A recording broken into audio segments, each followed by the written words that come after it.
serta 80 prajurit untuk mengoperasikannya. Dengan berat peluru mencapai 300 kg, meriam ini bisa melontarkan peluru sejauh 1,5 km. Bahan peluru yang terbuat dari perunggu mampu membuat retakan besar di benteng Konstantinopel yang kokoh.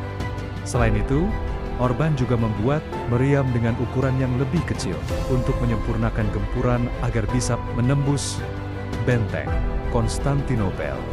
Setelah prajurit dan persenjataan siap, Sultan Muhammad Al-Fatih juga membuat perjanjian damai dengan kerajaan-kerajaan di sekitar Konstantinopel, salah satunya dengan Kerajaan Galata.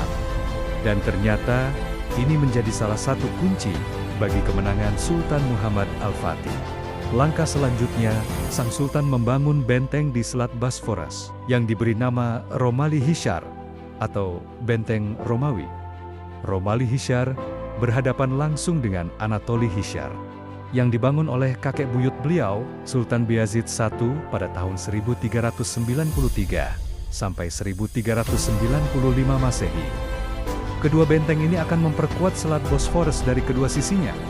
Dan yang paling penting di antara sekian banyak persiapan yang dilakukan, Sultan Muhammad Al-Fatih memastikan pasukannya tidak pernah meninggalkan sholat berjamaah. Meski ketika berada di medan pertempuran, sang sultan sendiri hingga wafatnya diketahui tidak pernah meninggalkan sholat tahajud sebelum penyerangan. Sultan Muhammad Al-Fatih mengirimkan surat kepada Kaisar Konstantinus XI. Isi surat itu hampir sama dengan isi surat yang Rasulullah kirimkan kepada Kaisar Heraklius, ditambah dengan dua opsi lainnya. Sultan Muhammad Al-Fatih menyeru kepada Kaisar Konstantinus XI agar masuk Islam atau menyerahkan Konstantinopel dengan damai dan membayar upeti. Jika dua opsi di atas ditolak, maka Sultan Muhammad Al-Fatih akan menyerukan jihad untuk perang melawan Kaisar Konstantinus XI. Membaca surat sang sultan, Kaisar Konstantinus XI lebih memilih untuk mempertahankan kota hingga titik darah penghabisan.